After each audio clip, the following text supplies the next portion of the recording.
ನಮಸ್ತೆ. 3/8/2024 ಶನಿವಾರ, ಕೃಷ್ಣ ಪಕ್ಷ ಅಂದರೆ ಕರಗುವ ಚಂದ್ರ. ಅಮಾವಾಸ್ಯೆಯವರೆಗೂ ಕರಗುವ ಚಂದ್ರ. ಅಮಾವಾಸ್ಯೆ ಚತುರ್ದಶಿ ಇವತ್ತು ಮುಗಿದ ನಂತರ ಅಂತಂದರೆ 3:50 ಮೇಲೆ ಪ್ರಾರಂಭವಾಗಿ, ಅಂದರೆ ಶನಿವಾರ ಮಧ್ಯಾಹ್ನ ಪ್ರಾರಂಭವಾಗಿ ನಾಳೆ ಅಂದರೆ ಭಾನುವಾರ 4:42 ಹಾಗಾಗಿ ಇದರ ಪ್ರಾರಂಭ ಇವತ್ತೇ ಸ್ಟಾರ್ಟ್ ಆಗಿದೆ. ಶನಿವಾರ ಮುಗಿಯೋದು ಮಾತ್ರ ನಾಳೆ. ಹಾಗಾಗಿ ಕೆಲವು ಪಂಚಾಂಗಗಳಲ್ಲಿ, ಕೆಲವು ಕ್ಯಾಲೆಂಡ್ರಲ್ಲಿ ನಾಳೆ ಕೊಟ್ಟಿರ್ತಾರೆ ಅಮಾವಾಸ್ಯೆ ಅಂತ. ಹಾಗಾಗಿ ನಾಳೆ ಮುಗಿದೋಗ್ಬಿಡ್ತದೆ ಅಂತ ತಿಳ್ಕೊಬೋದು. ಸಂಜೆವರೆಗೆ ಇರೋದ್ರಿಂದ ಖಂಡಿತವಾಗಿ ಅದನ್ನು ನಾವು ನಾಳೆವರೆಗೆ ಇರುತ್ತೆ ಅಂತಲೂ ತಗೋಬೋದು. ಹಾಗಾಗಿ ನಾಳೆ ಅಮಾವಾಸ್ಯೆ ಮುಗಿದ್ರೆ, ಅಂದರೆ 4:43 ಮುಗಿದ್ರೆ ಆಮೇಲೆ ಪ್ರಥಮ ಬರುತ್ತದೆ. ಆದ್ದರಿಂದ ನಾಳೆ ಯಾವ ಕಾರ್ಯಗಳು ಮಾಡುವಂತಿಲ್ಲ, ಅಂದರೆ ಭಾನುವಾರ. ಯಾಕೆಂತಂದರೆ ಪ್ರಥಮ ಅಮಾವಾಸ್ಯೆ 2 ಇದೆ. ಅಮಾವಾಸ್ಯೆ ಪ್ರಥಮ 2 ಇರೋದರಿಂದ ಇದು ಮುಗಿದ ಮೇಲೆ ಆಮೇಲೆ ಇನ್ನೊಂದು ದಿನ ಒಳ್ಳೆಯ ಕಾರ್ಯಗಳಿಗೆ ನೋಡೋಣ. ಹಾಗಾಗಿ ಇವತ್ತು ಚತುರ್ದಶಿ ಇದೆ. ಅಮಾವಾಸ್ಯೆಯ ಇಂದಿನ ದಿನವಾಗಿರೋದರಿಂದ ಚತುರ್ದಶಿಯಲ್ಲಿ ಯಾವ ಮುಹೂರ್ತ ಕಾರ್ಯಗಳು ಇಲ್ಲ, ಯಾವ ಒಳ್ಳೆಯ ಕಾರ್ಯಗಳು ಮಾಡಬಾರದು. ಅದೇ ಹುಣ್ಣಿಮೆಯ ಇಂದಿನ ದಿನ ಆದರೆ ಮದುವೆ ಬಿಟ್ಟು ಇನ್ನು ಕೆಲವು ವಿಷಯಗಳನ್ನ ಅವತ್ತಿರುವ ನಕ್ಷತ್ರ ಯೋಗಗಳ ಮೇಲೆ ನೋಡಬಹುದು. ಇವತ್ತು ನಾವು ಹೇಳಿದಂತೆ ಪುನರ್ವಸು ನಕ್ಷತ್ರ ಬೆಳಗ್ಗೆ 6:06 11:58 ಅಂದರೆ ಬೆಳಗ್ಗೆವರೆಗೂ, ಅಂದರೆ ಹೆಚ್ಚು ಕಮ್ಮಿ ಮಧ್ಯಾಹ್ನ, ಇಲ್ಲಿಯವರೆಗೂ ಪುನರ್ವಸು ನಕ್ಷತ್ರವಿದೆ. ಈ ಪುನರ್ವಸು ನಕ್ಷತ್ರ ದೇವಗಣ. ಇವತ್ತು ಪುನರ್ವಸು ನಕ್ಷತ್ರ ಇರೋದು ಕರ್ಕಾಟಕ ರಾಶಿಯಲ್ಲಿ. ಆ ನಂತರ ಅಂದರೆ 11:59 ಮೇಲೆ ಹೆಚ್ಚು ಕಮ್ಮಿ 12 ಗಂಟೆ ಅಂತ ಇಟ್ಕೊಳ್ಳಿ. ಆ ಸಮಯದಿಂದ ಪುಷ್ಯ ನಕ್ಷತ್ರ ಪ್ರಾರಂಭವಾಗಿ ನಾಳೆಯವರೆಗೆ ಇರುತ್ತದೆ. ಇವತ್ತು ಬೆಳಗ್ಗೆ 6:06 11:59 ಹೆಚ್ಚು ಕಮ್ಮಿ 12 ಗಂಟೆವರೆಗೂ ಕಾರ್ಯಸಿದ್ಧಿ ಅನುಕೂಲವೆಲ್ಲ ಇದೆ. ಆದರೂ ಅಮಾವಾಸ್ಯೆ ಕೂಡಿರೋದರಿಂದ ಇವತ್ತು ಯಾವುದನ್ನು ಪ್ರಾರಂಭ ಮಾಡೋದು ಬೇಡ. ಆಮೇಲೆ ಬರುವ ಪುಷ್ಯ ನಕ್ಷತ್ರ ಕಾರ್ಯಸಿದ್ಧಿ, ಶರೀರ ಪುಷ್ಟಿ ಇರೋದರಿಂದ ಶುಭವೇ. ಹಾಗಾಗಿ ಇವತ್ತು ದಿನಪೂರ್ತಿ ಶುಭವಾಗಿದ್ದರು, ನಕ್ಷತ್ರ ಶುಭವಾಗಿದ್ದರು, ತಿಥಿ ಸರಿಯಾಗಿಲ್ಲ, ಅಂದರೆ ಚತುರ್ದಶಿ ಮತ್ತು ಅಮಾವಾಸ್ಯೆ. ಆದ್ದರಿಂದ ಮುಹೂರ್ತ ಕಾರ್ಯಗಳು ಯಾವುದನ್ನು ಇವತ್ತು ಮಾಡಬೇಡಿ. ಬಂಡವಾಳ ಹಾಕಿ ಮಾಡುವಂಥದ್ದು ಬೇಡ. ಹಿರಿಯರಿಗಾದ ತಿಥಿ ಕೊಡುವುದು, ಈ ರೀತಿಯಾದ ದಿನವಿದು. ಇವತ್ತು ಮತ್ತಷ್ಟು ವಿಶೇಷಕ್ಕೆ ಬರೋಣ. ಪುನರ್ವಸು ಮತ್ತು ಪುಷ್ಯ ನಕ್ಷತ್ರ 2 ಇದೆ. ಇದು ಕರ್ಕಾಟಕ ರಾಶಿಯಲ್ಲಿ ಬರುತ್ತದೆ. 6:06 11:59 ಪುನರ್ವಸು ನಕ್ಷತ್ರ 4ನೇ ಪಾದ. ಆ ನಂತರ ಸಂಜೆ 6:18 ಪುಷ್ಯ ನಕ್ಷತ್ರ 1ನೇ ಪಾದ. ಅಂದರೆ 11:59 ಪುನರ್ವಸು ನಕ್ಷತ್ರ ಮುಗಿದೋಗುತ್ತದೆ. ಇಲ್ಲಿಂದ ಪುಷ್ಯ ನಕ್ಷತ್ರ ಪ್ರಾರಂಭವಾಗುತ್ತದೆ. ಆ ನಂತರ ಅಂದರೆ ಸಂಜೆ 6:18 ಮೇಲೆ ರಾತ್ರಿ 12:39 ಪುಷ್ಯ ನಕ್ಷತ್ರ 2ನೇ ಪಾದವಿದೆ, ಅಂದರೆ ಮಧ್ಯರಾತ್ರಿ. ಆ ನಂತರ ಬರೋದು ಇದೇ ಪುಷ್ಯ ನಕ್ಷತ್ರನೇ, ಅಂದರೆ 3ನೇ ಪಾದ ಬರುತ್ತದೆ. ನಾಳೆಯವರೆಗೂ ಇದೇ ಪುಷ್ಯ ನಕ್ಷತ್ರ. ಮತ್ತು ನಾಳೆಯೂ ಪುಷ್ಯ ನಕ್ಷತ್ರ ಮುಗಿಯೋದನ್ನು ನೋಡ್ಬೋದು. ನಾಳೆ ಪುಷ್ಯ ನಕ್ಷತ್ರ ಮಧ್ಯಾಹ್ನ 1:25 ಈ ರೀತಿಯಾಗಿ ನಾಳೆ ನಾವು ಹೇಳಿದಂತೆ ಅಮಾವಾಸ್ಯೆಯೂ ಇರೋದರಿಂದ ಮುಹೂರ್ತ ಕಾರ್ಯಗಳು ಯಾವುದು ಬೇಡ. ಇದರಲ್ಲೂ 100% ಕೆಟ್ಟ ಟೈಮ್ನ ನೋಡೋಣ. ಬೆಳಿಗ್ಗೆ 6:06 ಧನುಸು ರಾಶಿಯವರೆಗೆ ಚಂದ್ರಾಷ್ಟಮ ದಿನ, ಅಂದರೆ ಧನುಸು ರಾಶಿಗೆ ಶುಭವಲ್ಲ, ಅಶುಭ ದಿನ ಅಂತ ಬರೋದರಿಂದ ಗಮನ ಕೊಡಿ. ಮತ್ತು 6:06 ಮೇಲೆ 6:56 ದುರ್ಮುಹೂರ್ತ ಪ್ರತಿಯೊಬ್ಬರಿಗೆ. ಮತ್ತು 6:56 7:47 ಒಂದು ದುರ್ಮುಹೂರ್ತ. ಅಲ್ಲಿ ಕಂಟಿನ್ಯೂ ಆಗಿ 7:47 ಸಮಯ ಶುಭವಾಗಿಲ್ಲ. 7:49 ಮೇಲೆ 9:14 ಶುಭವಾಗಿದೆ. 9:16 10:51 ರಾಹು ಕಾಲವಿದೆ. 10:53 ಮಧ್ಯಾಹ್ನ 1:59 ಶುಭವಾಗಿದೆ. ಮತ್ತೊಂದು ಅಶುಭ ಸಮಯ ಅಂತ ನಾವು ಹುಡುಕಿದ್ರೆ ಮಧ್ಯಾಹ್ನ 2 ಗಂಟೆ 1 ನಿಮಿಷದಿಂದ 3:36ವರೆಗೂ ಯಮಕಂಡ ಕಾಲವಿದೆ. ಸಂಜೆ 5:34ರಿಂದ ಸಂಜೆ 7:27ವರೆಗೂ ಮೃತ್ಯು ಅಶುಭ. ರಾತ್ರಿ 8:28ರಿಂದ ರಾತ್ರಿ 10:10ವರೆಗೂ ವಾರ್ಜಿಯ ಅನ್ನುವ ನಕ್ಷತ್ರ ವಿಷಘಟ್ಟಿಕಾ ಕಾಲವಿದೆ. ರಾತ್ರಿ 10:49ರಿಂದ 12 ಗಂಟೆ 37 ನಿಮಿಷ ಮಧ್ಯರಾತ್ರಿವರೆಗೂ ಮೃತ್ಯು ಪಂಚಕ. ಆನಂತರ ರಾತ್ರಿ 1 ಗಂಟೆ 51 ನಿಮಿಷದ ಮೇಲೆ 3 ಗಂಟೆ 16 ನಿಮಿಷದವರೆಗೂ ವಿಷಕಾಲ. ಹಂಗಾಗಿ ಇಷ್ಟು ಕೆಟ್ಟ ಟೈಮ್ ಇದೆ ಅಂತಂದರೆ ಮಧ್ಯಾಹ್ನದಲ್ಲಿ 3:38 ಮೇಲೆ ಸಂಜೆ 5:32ವರೆಗೂ ಪರವಾಗಿಲ್ಲ. ಸಂಜೆ 7:29ರಿಂದ ರಾತ್ರಿ 8:26ವರೆಗೂ ಪರವಾಗಿಲ್ಲ. 10 ಗಂಟೆ 12 ನಿಮಿಷ ರಾತ್ರಿಯಿಂದ 10 ಗಂಟೆ 47 ನಿಮಿಷದವರೆಗೂ ಪರವಾಗಿಲ್ಲ. ರಾತ್ರಿ 12 ಗಂಟೆ 39 ನಿಮಿಷದ ಮೇಲೆ ರಾತ್ರಿ 1:49ವರೆಗೂ ಪರವಾಗಿಲ್ಲ. ಆನಂತರ ಬೆಳಗಿನ ಜಾವ ಅಂದರೆ ಲೇಟ್ ನೈಟು 3 ಗಂಟೆ 18 ನಿಮಿಷ ಅಲ್ಲಿಂದ ಬೆಳಗ್ಗೆವರೆಗೂ ಪರವಾಗಿಲ್ಲ. ಆದರೆ ನಾವು ಹೇಳುವಂಥದ್ದೆಲ್ಲ ಪರವಾಗಿಲ್ಲ ಅಂತ ಹೇಳಿದ್ವಿ, ಎಮರ್ಜೆನ್ಸಿಗೆ ಮಾತ್ರನೇ. ಬಂಡವಾಳ ಹಾಕೋದು ಬಿಸ್ನೆಸ್ ಮಾಡೋದು ಅಂಥದ್ದಕ್ಕೆಲ್ಲ ಇಲ್ಲ. ಯಾಕೆಂತಂದರೆ ಚತುರ್ದಶಿ ಅಮಾವಾಸ್ಯೆ ಇದೆಲ್ಲ ಕೂಡಿ ಬಂದಿದೆ. ಆದ್ದರಿಂದ ಇವತ್ತು ಮುಹೂರ್ತ ಕಾರ್ಯಗಳಿಲ್ಲ, ಚಿಕ್ಕ ಕಾರ್ಯಗಳನ್ನು ಮಾಡ್ಬೋದು. ಆದರೂ ತಾರಾಬಲ ಚಂದ್ರಬಲ ಇದ್ದರೆ ಇನ್ನೂ ಸ್ವಲ್ಪ ಪರವಾಗಿಲ್ಲ ಅಂತ ಹೇಳ್ಬೋದು. ಅಶ್ವಿನಿ ನಕ್ಷತ್ರ ಮೇಷರಾಶಿಗೆ ನೋಡೋಣ. ನಿಮಗೆ ಇವತ್ತಿನ ದಿನ ಬೆಳಗ್ಗೆ 6 ಗಂಟೆ 6 ನಿಮಿಷದಿಂದ 11:59ವರೆಗೂ ಟೆನ್ಷನ್ ಆಗಿದೆ, ಒಳ್ಳೆ ಟೈಮ್ ಅಲ್ಲ. ಆನಂತರ ಸ್ವಲ್ಪ ಪರವಾಗಿಲ್ಲ. ಭರಣಿ ನಕ್ಷತ್ರ ಮೇಷರಾಶಿಯಲ್ಲಿ ಹುಟ್ಟಿದವರಿಗೆ ಇವತ್ತು ಅನುಕೂಲವಾಗಿ 11:59 ಬೆಳಗ್ಗೆವರೆಗೆ ಇದೆ. ಪದೇ ಪದೇ ಹೇಳ್ತೀವಿ, ಪರವಾಗಿಲ್ಲ ಒಳ್ಳೆಯ ದಿನ ಅಂತಂದರೆ ನಿಮಗೂ ಮಾತ್ರ ಒಳ್ಳೆಯ ದಿನ. ಹಂಗಾಗಿ ಎಲ್ಲ ಮುಹೂರ್ತ ಕಾರ್ಯಗಳನ್ನು ಮಾಡುವಂತಿಲ್ಲ, ಚಿಕ್ಕ ಒಳ್ಳೆಯ ಕಾರ್ಯಗಳನ್ನ ಮಾಡ್ಬೋದು, ಖುಷಿಯಾಗಿರ್ಬೋದು.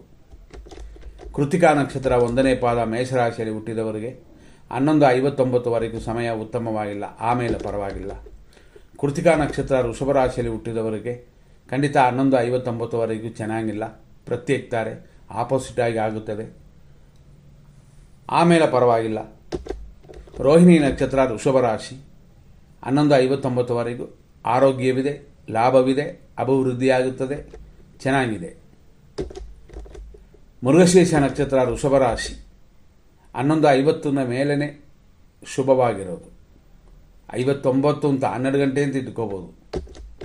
ಮೃಗಶೀರ್ಷ ನಕ್ಷತ್ರ ಮಿಥುನ ರಾಶಿ ಖಂಡಿತ ನಿಮಗೆ 11:59ವರೆಗೂ ಅಂದರೆ ಹೆಚ್ಚು ಕಮ್ಮಿ 12 ಗಂಟೆ ಅಂತ ಇಟ್ಕೊಳ್ಳಿ, ಸಮಯ ಉತ್ತಮವಾಗಿಲ್ಲ. ಗಾಡಿಗಳಲ್ಲಿ ಹುಷಾರಾಗಿರಿ, ರೋಡ್ಗಳಲ್ಲಿ ನಡ್ಕೊಂಡು ಹೋದಾಗ ಕೂಡ ಹುಷಾರಾಗೇ ಹೋಗಬೇಕು. ಆನಂತರ ಅಂತಂದರೆ 12 ಗಂಟೆ ಮೇಲೆ ಮಧ್ಯಾಹ್ನದ ಮೇಲೆ ಪರವಾಗಿಲ್ಲ, ಆದರೆ ಹಣಕಾಸು ವಿಷಯ ಹೇಳಿಕೊಳ್ಳುವಷ್ಟಿಲ್ಲ. ಆರುದ್ರ ನಕ್ಷತ್ರ ಮಿಥುನ ರಾಶಿ ಸಂಪತ್ತು ಉಂಟು, ಅದೇ ಸಮಯದಲ್ಲಿ ಧನಹಾನಿಯೂ ಇದೆ. ಆದ್ದರಿಂದ ಬರುವಂಥದನ್ನ ಅಥವಾ ಇರುವಂಥ ಅಮೌಂಟನ್ನ ಭದ್ರವಾಗಿ ಇಟ್ಕೊಳ್ಳಿ, ದೊಡ್ಡದಾಗಿ ತೋರಿಸ್ಕೊಂಡು ಲಾಸ್ ಮಾಡ್ಕೋಬೇಡಿ. ಇದು 11:59ವರೆಗೆ, ಆಮೇಲೆ ಶುಭವಾಗಿಲ್ಲ, ಲಾಸು ತೊಂದರೆಗಳು ಬರುವಂಥ ಸಮಯ.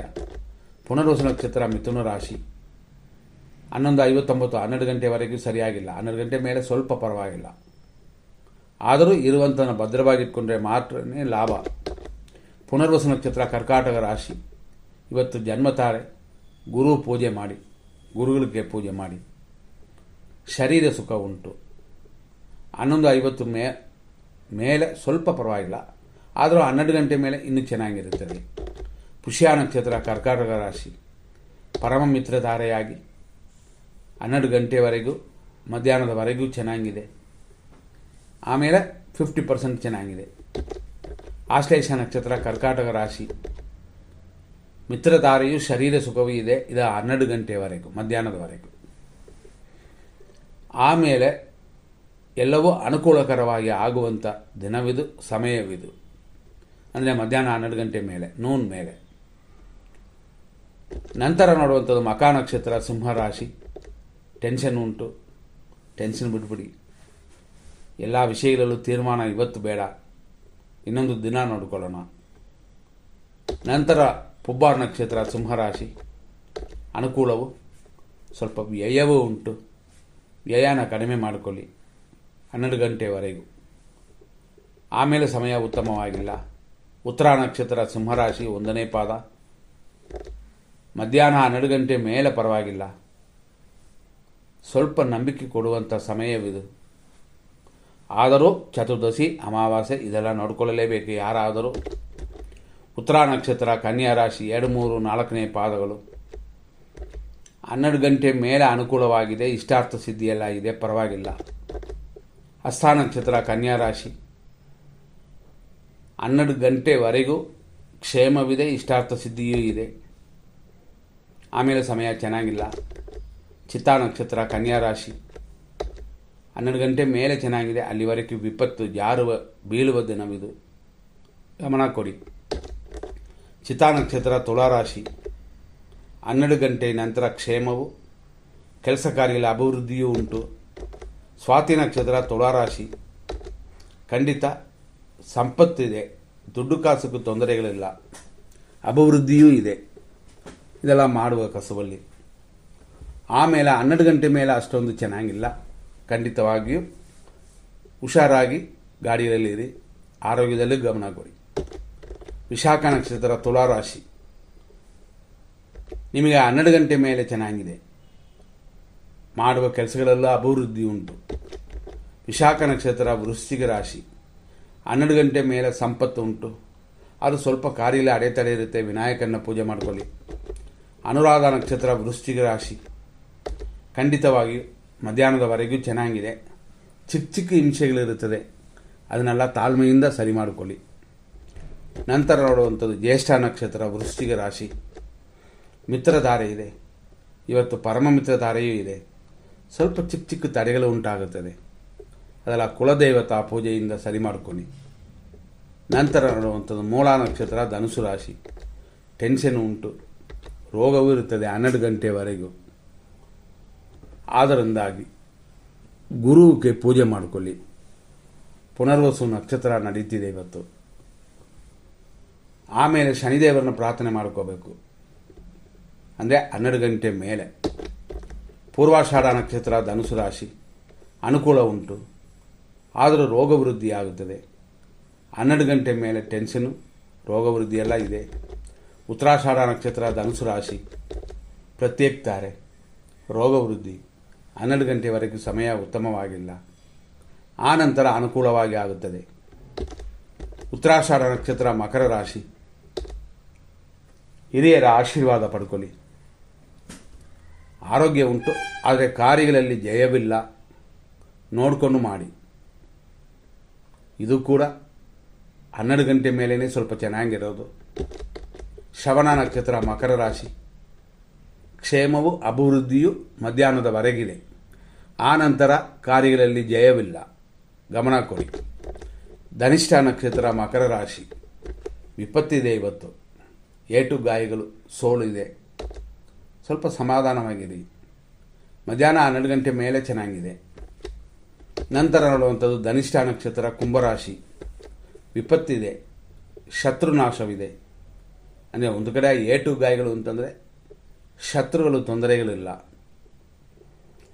ಇದೆಲ್ಲ 12 ಗಂಟೆವರೆಗೂ. 12 ಗಂಟೆ ಮೇಲೆ ಖಂಡಿತವಾಗಿ ಪರವಾಗಿಲ್ಲ. ಅದಕ್ಕಾಗಿ ಎಲ್ಲ ಕಾರ್ಯಗಳನ್ನು ಮಾಡ್ಬೋದು ಅಂತ ಅಲ್ಲ, ಗಮನ ಕೊಡಿ. ಶತಭಿಷ ನಕ್ಷತ್ರ ಕುಂಭರಾಶಿ ಸಂಪತ್ತು, ಶತ್ರುನಾಶ ಮಧ್ಯಾಹ್ನದವರೆಗೂ ಚೆನ್ನಾಗಿದೆ. ಆಮೇಲೆ ಗುರುಗಳ ಆಶೀರ್ವಾದ ಪಡ್ಕೊಳ್ಳಿ 12 ಗಂಟೆ ಮೇಲೆ. ಪೂರ್ವ ಭಾದ್ರಪದ ನಕ್ಷತ್ರ ಕುಂಭರಾಶಿ ಇವತ್ತಿನ ದಿನ ಪ್ರಕಾರ ಜನ್ಮತಾರೆ ಇದೆ, ಶತ್ರು ನಾಶವೂ ಇದೆ, ಪರವಾಗಿಲ್ಲ.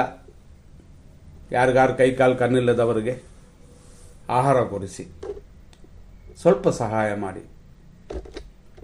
ಪೂರ್ವ ಭಾದ್ರಪದ ನಕ್ಷತ್ರ ಮೀನರಾಶಿ 12 ಗಂಟೆ ಮೇಲೆ ಪರವಾಗಿಲ್ಲ, ಚಿಕ್ಕ ಚಿಕ್ಕ ವಿಘ್ನಗಳಿರುತ್ತದೆ.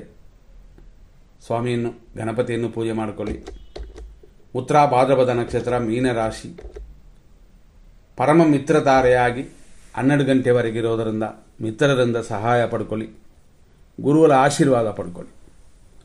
ಇದು 12 ಗಂಟೆಯವರೆಗೂ. ಆನಂತರ ಆಮೇಲೇನೂ ಸರಿಯಾಗಿದೆ. ಆದರೂ ಜನ್ಮ ತಾರೆಯಾಗಿರೋದರಿಂದ ನಿಮ್ಮ ನಕ್ಷತ್ರವನ್ನು ಹೇಳಿ ಪೂಜೆ ಮಾಡಿಸ್ಕೊಳ್ಳಿ. ರೇವತಿ ನಕ್ಷತ್ರ ಮೀನರಾಶಿ, ಖಂಡಿತ ಮಿತ್ರ ತಾರೆ, ಪರಮ ಮಿತ್ರ ತಾರೆಯಾಗಿ ದಿನ ಚೆನ್ನಾಗಿದೆ. ವಿಘ್ನಗಳು ಬರುತ್ತದೆ, ಅದೆಲ್ಲ ಒಂದು ಕಡೆ ಇದ್ದರೂ ಪರವಾಗಿಲ್ಲ, ಮೋಸ ಇಲ್ಲ ಅಂತ ತಿಳ್ಕೊಬೋದು. ಆದರೂ ಚತುರ್ದಶಿ ಅಮಾವಾಸ್ಯೆ ನೋಡ್ಕೊಳ್ಳಿ. ಇಲ್ಲಿಯವರೆಗೆ ಇಷ್ಟು ವಿಷಯಗಳನ್ನ ನೋಡಿದ್ವಿ. ಮುಂದಿನ ಸಂಚಿಕೆಯಲ್ಲಿ ನೋಡೋಣ. ನಮಸ್ಕಾರ.